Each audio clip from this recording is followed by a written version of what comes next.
Hi friends, welcome to Lakshmi కథల హరివిల్లు. మనం ఇప్పుడు యండమూరి వీరేంద్రనాథ్ గారిచే రచింపబడిన రాక్షసుడు అనే నవల చెప్పుకుంటున్నాం కదండి. ఆలస్యం చేయకుండా నెక్స్ట్ పార్ట్లోకి వెళ్దామండి. పుట్టినరోజు బహుమతి కార్డులు ఉన్నాయా? అతడు షాపులో అడిగాడు.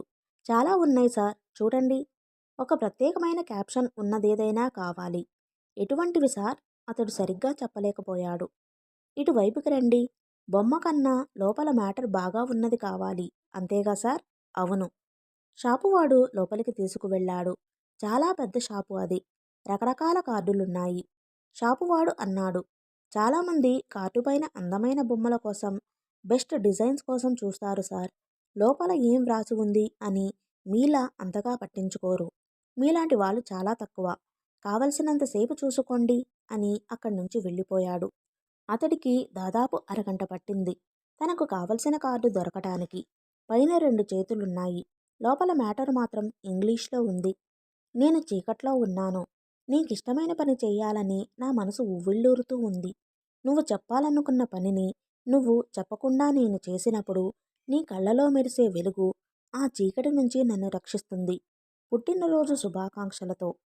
అతడి పెదాల మీద చిరునవ్వు వెలిసింది. తన మనసుని సరిగ్గా సూచించే ఆ కార్డు వైపు సంతృప్తిగా చూసుకున్నాడు. దాన్ని తీసుకుని లోపల గదిలోంచి బయట హాల్లోకి వస్తుంటే హలో అని ఎవరో విష్ చేయడం వినిపించింది. తలెత్తి చూస్తే తలెత్తి చూస్తే ఇన్స్పెక్టర్ విజయ్. ఏమిటి, కార్డా? అవును. ఇదెలా ఉంది చూడండి అంటూ విజయ్ ఓ కార్డు అందించాడు. రాధాకృష్ణుల బొమ్మ ఉంది. ఎవరికి? సుమతి అని మీకు తెలుసుగా. నా మేనత్త కూతురు. రేపు తన పుట్టినరోజు. విజయ్ చెబుతున్నాడు. అతడికి కేదారేశ్వరి గుర్తొచ్చింది. ఈ స్నేహంలో ఆశ్చర్యమేమీ లేదు. విజయ్ వాళ్ళింటికి తరచూ వెళుతూ ఉండి ఉండవచ్చు.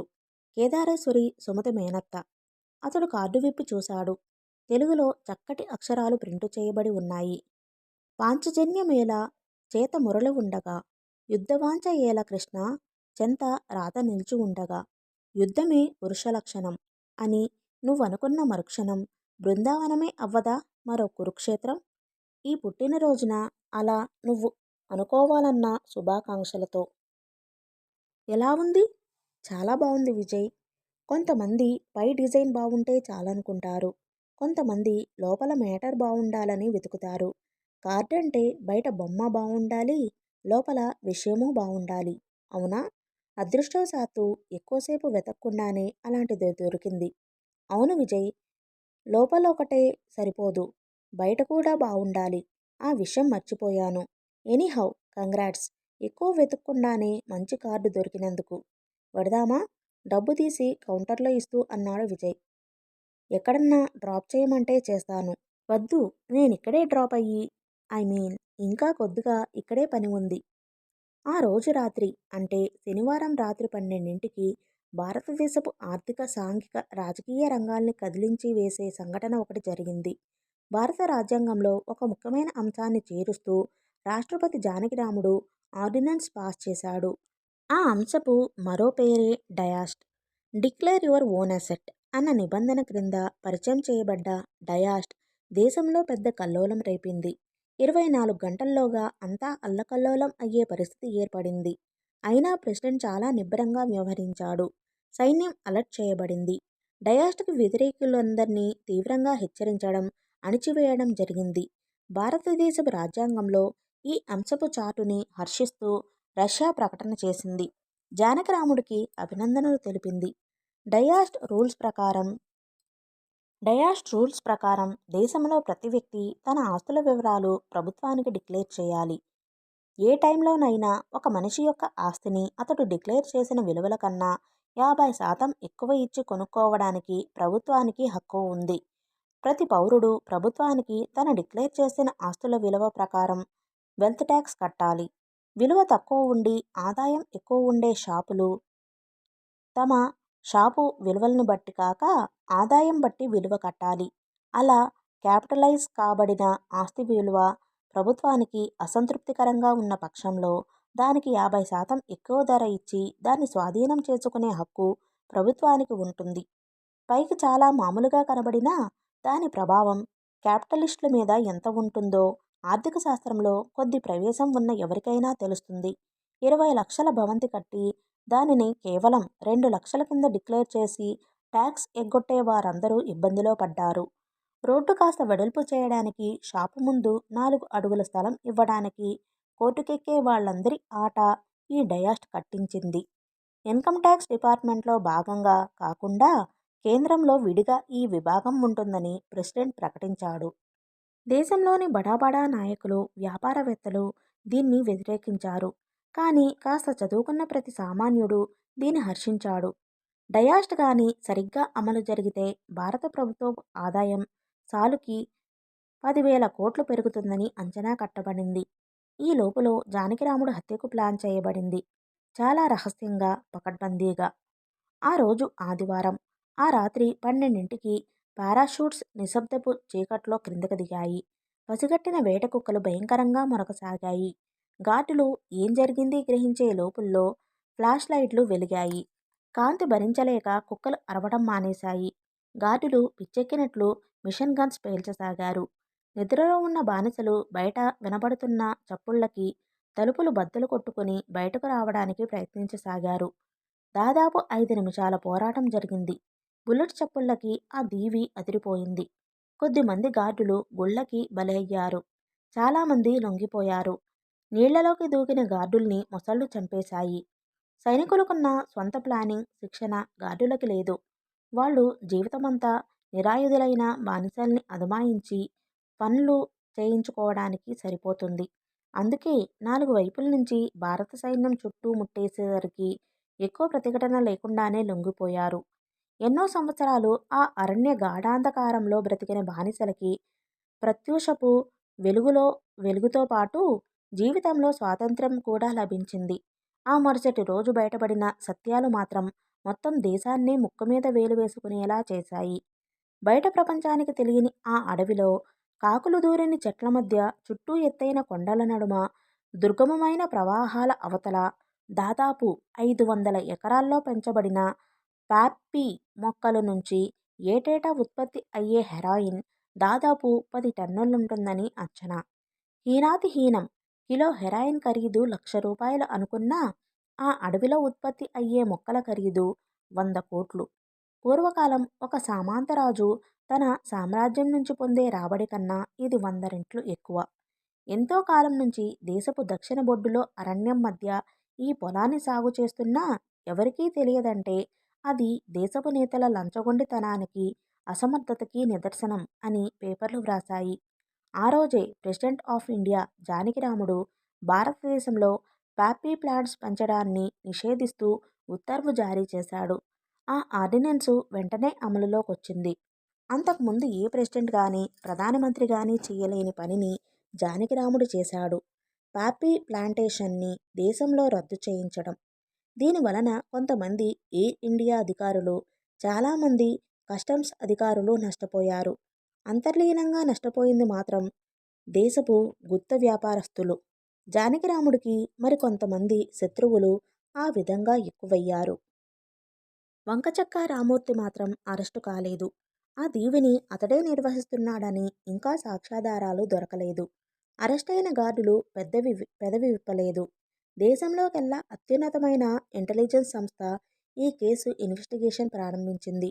రేపో మాపో అతడు అరెస్టు కాబడటం మాత్రం ఖాయం అని అందరూ అనుకోసాగారు. ఆ తరువాత వాణితో కలిసినప్పుడు అతడన్నాడు, చూసావా వాణి, 10 సంవత్సరాలు ఆ దీవిలో నేనో జంతువులా గడిపాను. సింహం మరో సాక్ష్యమున్నాడు. ఆ ప్రదేశం వంకచక్కా రామూర్తిది అని మా అందరికీ తెలుసు. అయినా అరెస్టు కాబడలేదు. మన చట్టాలు ఎంత లూజైనవో. అక్కర్లేదు అంది వాణి. ఈ రోజు కాకపోయినా రేపైనా అరెస్ట్ అవుతాడు. కానీ అక్కడ ఎంతోమంది బానిసలు బయటకొచ్చారు. అదీ ముఖ్యం కాదంటావా? కేవలం నా మాట మీద ఎంతో రహస్యంగా వెతికి ఆ ప్రదేశాన్ని పట్టుకున్నారు. మనం మన ప్రెసిడెంట్కి కృతజ్ఞతలు చెప్పుకోవాలి అన్నాడు అతడు. ప్రజల్లో అంతటి విస్ఫోటనం కలిగించేలాంటి మరో ఆర్డినెన్సు ఆ మరుసటి రోజు వచ్చింది. వెనుకబడిన కులాల రిజర్వేషన్లపై ఆంక్షలు విధిస్తూ వచ్చిన ఆ ఆర్డినెన్సు బాంబులా పేలింది. అప్పటి వరకు వెనక తరగతి కులంలో పుడితే చాలు ఉద్యోగాలలో రిజర్వేషన్ ఉండేది. అయితే ఈ కొత్త ఆర్డినెన్స్ ప్రకారం వెనుకబడిన కుటుంబంలో కూడా పుట్టి ఉండాలి. స్థిరాస్తులైన ఇల్లు కానీ, స్థలం కానీ, పొలం కానీ తమ తండ్రి, తల్లి పేరు మీద లేనివారు మాత్రమే ఈ రిజర్వేషన్‌కి అర్హులు. ఈ ఆర్డినెన్స్ కూడా ప్రజల్లో సంచలనం రేపింది. ప్రతిపక్షాలు మామూలుగానే బంద్లు, సమ్మెలు పిలుపునిచ్చాయి. అయితే ప్రెసిడెంట్ టైపు పాలనలో ప్రతిపక్షాలు అంత బలంగా ఉండవు కాబట్టి బస్సులు ఎక్కువ తగలబడలేదు. దానికన్నా ముఖ్యంగా పేపర్లు కంట్రోల్ చేయబడ్డాయి. అమలాపురంలో మెయిలు ఆపుచేయబడిందన్న వార్తని పేపర్లో చదివి, గుంటూరులో కోణార్కకి ఆపుచేయలేకపోతే తమ పరువుకి అది భంగమని ఆవేశపడే యువకుల అజ్ఞానం మీద ఆడుకుని రెచ్చగొట్టే పేపర్ న్యూసులు ఎప్పుడైతే సెన్సార్ చేయబడ్డాయో అనవసరమైన విషయాలకు ప్రాముఖ్యత తగ్గిపోయింది. సెన్సేషనలిజం పోయింది. ఆ రాత్రి టీవీలో జానకిరాముడు ప్రజలనుద్దేశించి మాట్లాడాడు. వెనకబడిన కులంలో పుట్టిన ఒక వ్యక్తి ఐఏఎస్ ఆఫీసర్ అవుతాడు, ఇల్లు కడతాడు, పొలాలు కొంటాడు, కారుంటుంది. అతడి కొడుక్కి కూడా కేవలం ఆ కులంలో పుట్టినందుకు ఒక నిజమైన బీదవాడి నోరు కట్టి ఉద్యోగం ఇవ్వాలా? మీరే ఆలోచించండి. వెనకబడిన కులం వారికి తప్పకుండా నా ప్రభుత్వం రిజర్వేషన్ కల్పిస్తుంది. కానీ ఫియట్ కారులో కొడుకును ఉద్యోగపు ఇంటర్వ్యూలకు తీసుకువచ్చిన వాడిని వెనుకబడిన వాడిగా గుర్తించదు. బెడ్రూమ్లో ఎయిర్ కూలర్ ఉన్నవాడు ఎంత వెనకబడిన కులంలో పుట్టినా మెడిసిన్ సీటు ఇవ్వడానికి ఆ కులానికి ఒక అర్హతగా గుర్తించదు. అందుకే తమ సంతానానికి వెనకబడిన కులం వారు అన్న అర్హత కావాలనుకునే తల్లిదండ్రులు తమ పేరు మీద స్థిరాస్తులు లేకుండా త్యాగం చెయ్యాలి. టీవీ చూస్తున్న వాణి చప్పట్లు కొట్టింది. సింహం అతడి వైపు చూసి నవ్వాడు.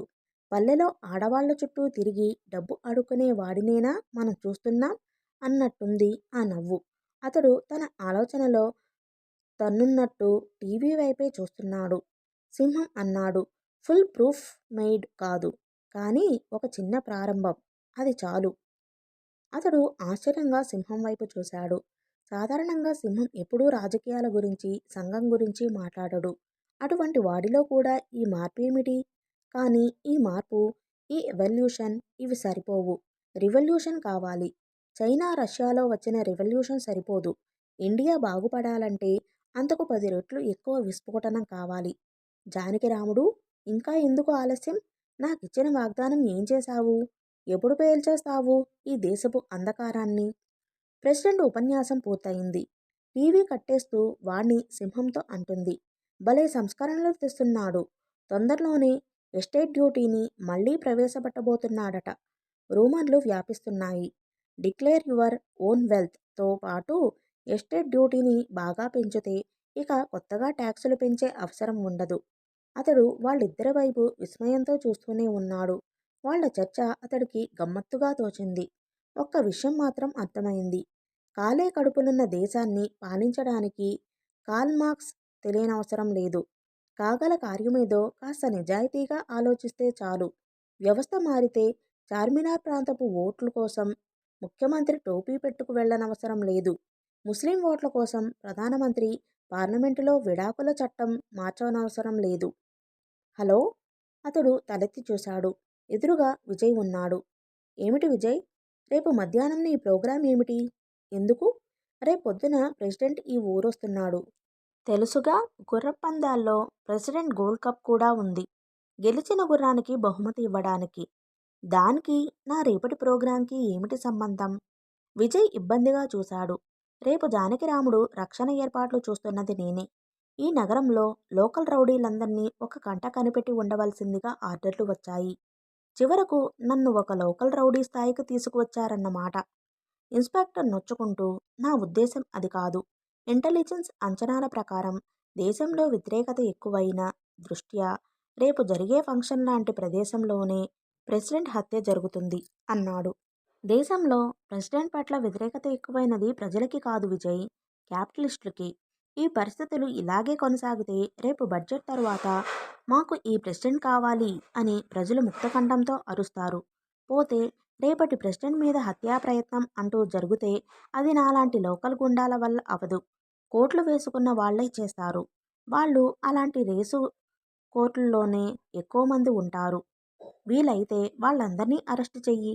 విజయ్ మాట్లాడలేదు. అతడే అన్నాడు, పరిస్థితి అంత ప్రమాదకరంగా ఉన్నప్పుడు ఈ ప్రయాణం క్యాన్సిల్ చేసుకోమని ప్రెసిడెంట్కి సలహా ఇవ్వొచ్చుగా. ఇచ్చాము, కానీ వినడం లేదు.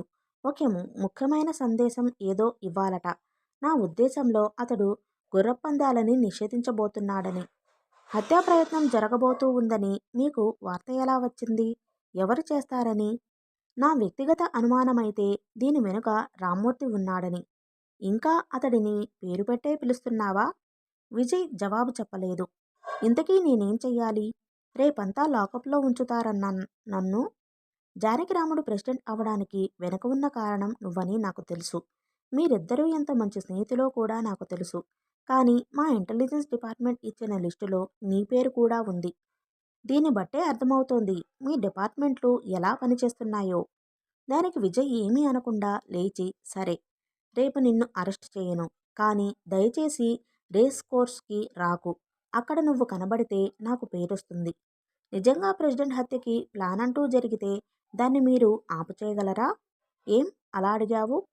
మీ పోలీస్ డ్రెస్ వేసుకున్న వాళ్లే పాయింట్ బ్లాంక్ రేంజ్లో కాలుస్తారేమోనని నేను పక్కనుంటాను. ఏమో, నీ మీద ఏమిటి నమ్మకం? నువ్వు రామూర్తి కొడుకువేగా? విజయ్ మొహం ఎర్రబడింది.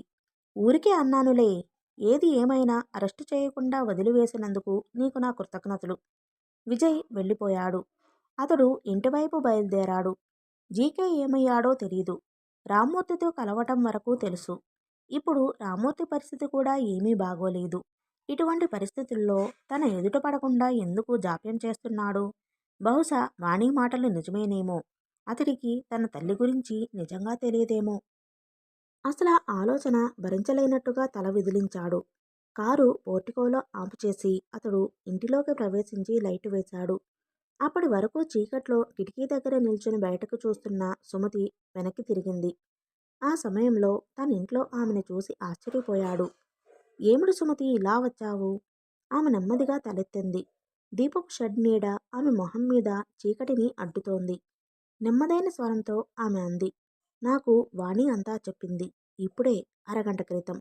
ఆమె ఏ విషయం మాట్లాడుతూ ఉన్నదో అర్థం కావడానికి అతడికి అర నిమిషం పట్టింది. వాణికి బుద్ధి లేదు. ఏ విషయం ఎప్పుడు చెప్పాలో, ఏ విషయం శాశ్వతంగా చెప్పకూడదో తెలియదు.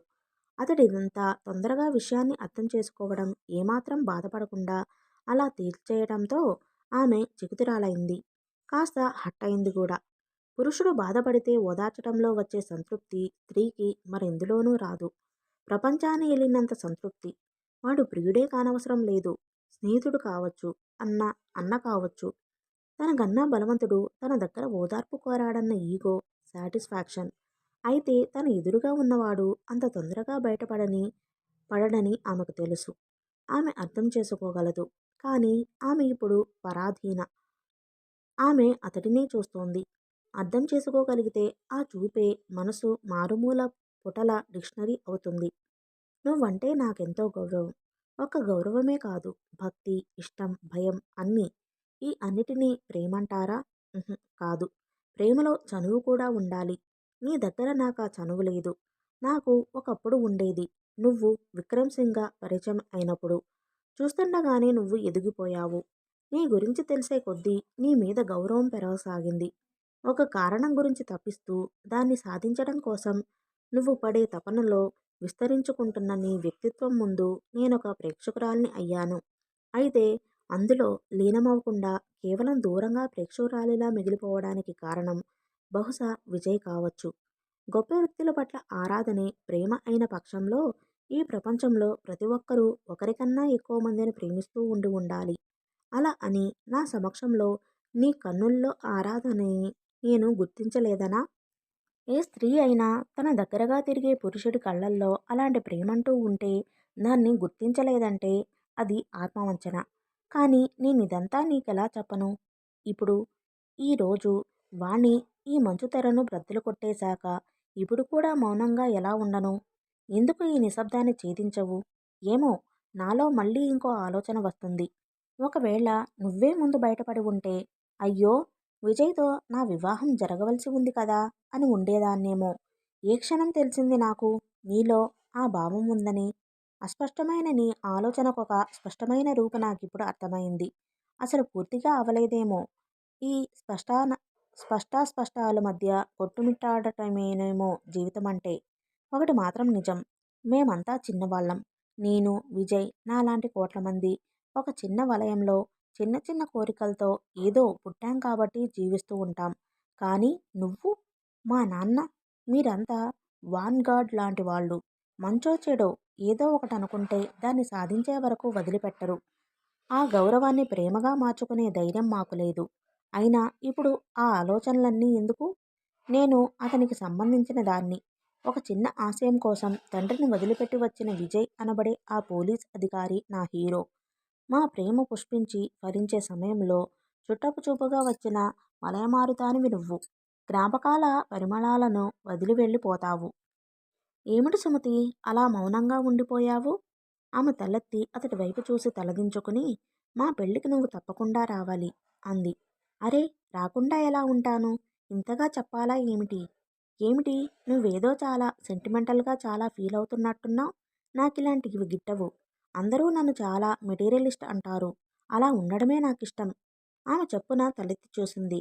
అవును, ఆ రోజు నాకు తెలీదు నువ్వు విజయ్కి ఎంగేజ్ అయి ఉన్నావని. ఏదో సరదాగా వాణితో కలిసి చిన్నపిల్లాల్లా ఉత్తరం వ్రాశాను. ఇప్పుడు తలుచుకుంటే నవ్వొస్తుంది. ఆమె అతడి వైపు అనుమానంగా చూసింది. ఎందుకో తెలీదు కానీ ఆమె పెదవుల మీద పేలవమైన చిరునవ్వు క్షణం పాటు కదలాడి అదృశ్యమైంది. వెళ్ళొస్తాను అంది. బాగా చీకటి పడింది. నేను వచ్చి దింపనా? వద్దు, నేను వెళ్ళగలను. ఆమె వెళ్ళిపోయింది. అతడు ఒక్కడే మిగిలిపోయాడు. అరచేతి వైపు చూసుకున్నాడు. అరచేతి కింద మోచేతి వరకు నల్లగా కమిలిపోయిన చర్మం. ఏ పేరు చెక్కమంటావు? ఏ ఏ పేర్లు చెక్కించుకుంటారు? నీ పేరు చెక్కించుకో. నాకు పేరు లేదు. అవును, ఎవరూ పెట్టలేదు. పోనీ నీ దగ్గరోళ్ళ పేరు చెక్కించుకో. అట్టాటోళ్ళు ఎవరూ లేరు. అయితే నీ కర్మ. ఖాళీగా ఉన్న చర్మం క్షిప్తమైన ఆక్రందనల శిలావీణపై మ్రోగే అంతర్ముఖ షహనాయి రాగం. మనసు పాడితే సావేరి, కళ్ళు పాడితే కావేరి. ఓకే ఫ్రెండ్స్, ఈ పార్ట్ని ఇంతటితో ముగిస్తున్నానండి.